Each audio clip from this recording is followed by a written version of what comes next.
Halo, selamat jumpa lagi bersama saya dalam studi Al-Quran.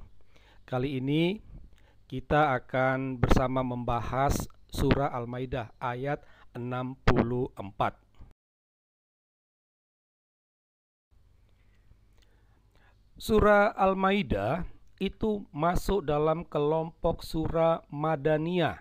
Artinya, wahyu Allah yang ada dalam surah Al-Maidah termasuk ayat 64 ini itu turun ketika Muhammad berada di Madinah setelah mereka hijrah, ya.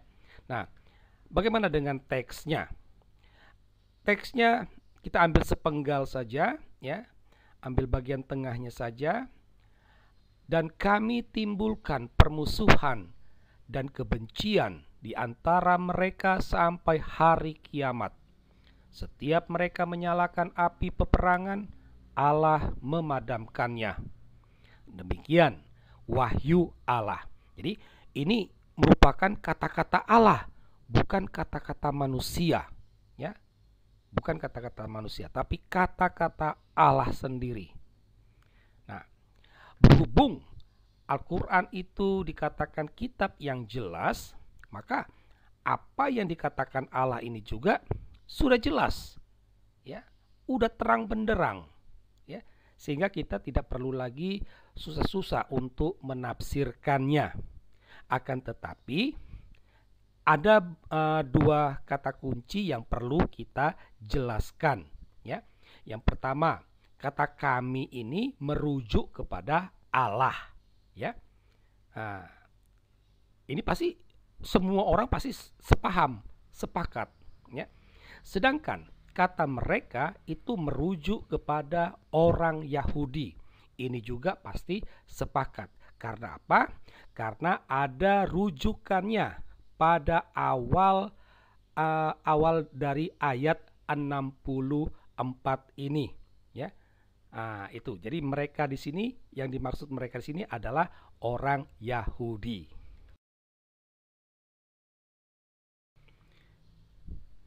Nah, lantas apa makna surah Al-Maidah ayat 64 ini? Ya. Tampak jelas surah ayat 64 ini mau menyatakan permusuhan orang-orang Yahudi. Ya. Nah, permusuhan itu sifatnya abadi. Karena apa? Karena dalam wahyu Allah tadi itu dikatakan sampai hari kiamat, ya, maka berarti abadi itu, ya.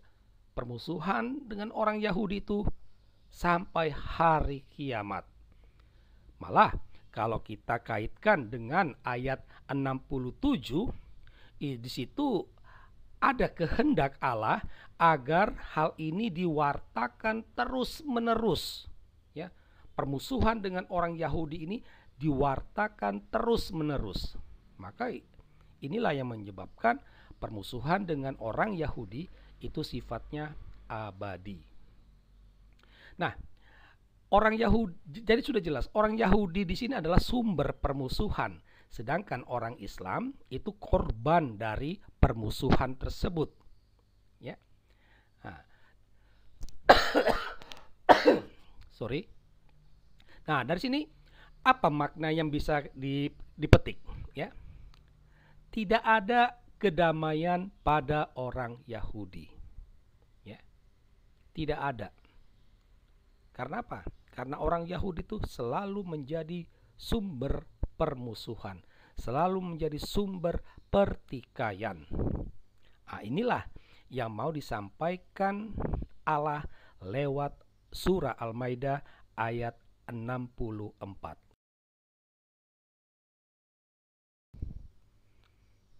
Nah, kita dapat mengajukan pertanyaan kritis, ya. Namun, sebelum kita mengajukan pertanyaan kritis, ada satu hal yang perlu kita sadari, yaitu tentang akar masalah, ya. Jadi permasalahan apa tadi itu adalah soal kebencian dan permusuhan. Nah, akarnya tuh di mana sebenarnya? Kalau kita membaca dengan kritis, maka kita akan menemukan akar masalahnya itu ada pada Allah. Ya, Allah lah biang dari pertikaian. Allah lah biang dari permusuhan. Bukan orang Yahudi, bukan. Tetapi Allah. Karena Allah menimbulkan permusuhan dan kebencian dalam diri orang Yahudi.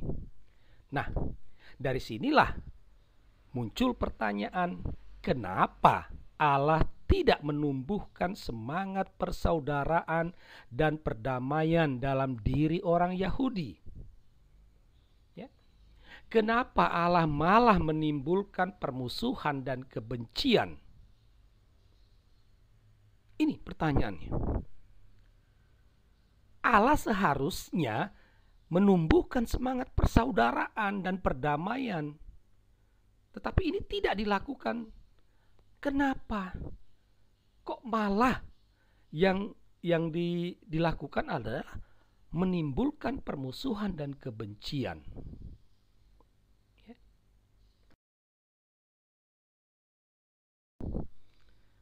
Nah, kita sampai pada kesimpulan logis, ya.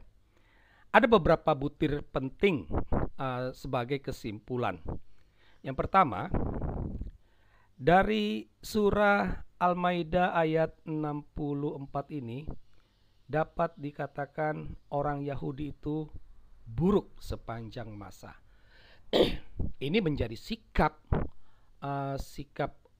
umat Islam kepada orang Yahudi, kepada bangsa Israel. Jadi wahyu Allah ini sering menjadi dasar kebencian orang Islam terhadap bangsa Israel. Ya. Sorry. Maka tidak heran dulu ketika almarhum Gus Dur ketika menjadi presiden, dia pergi ke Israel. Woi, heboh Indonesia. Ya. Dia dikritik habis-habisan. Dasarnya itu karena tidak bisa bekerja sama dengan orang Yahudi.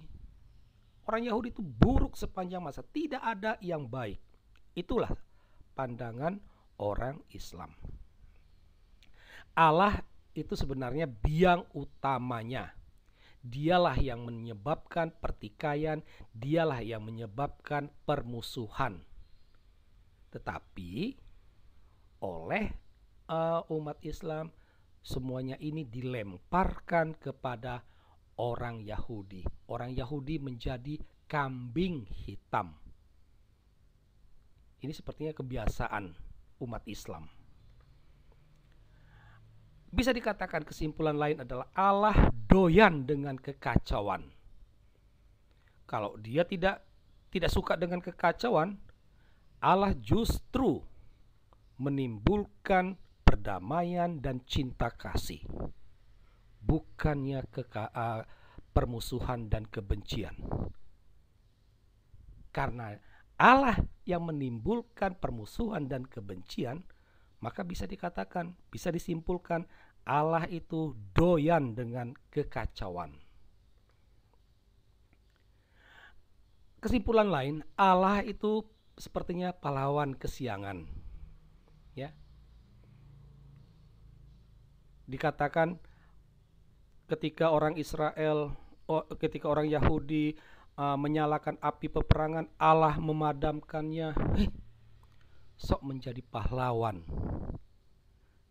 Kenapa tidak dari awal Allah itu menumbuhkan perdamaian, menumbuhkan cinta kasih? Kenapa harus justru yang ditumbuhkan dalam diri orang Yahudi itu adalah permusuhan? Jadi kan Allah yang menimbulkan masalah, lalu dia tampil memadamkan, sok jadi pahlawan kesiangan. Kesimpulan terakhir, dapat dikatakan bahwa permusuhan dan kebencian itu identik dengan Allah dan Islam. Ya. Makanya tak heran banyak ustadz-ustadz ceramah-ceramah menebarkan kebencian dan permusuhan. Karena ini menjadi spiritnya. Nah, inilah yang bisa kami sampaikan terkait dengan surah Al-Maidah ayat 64. Semoga Anda mendapatkan pencerahan. Sekian dan terima kasih.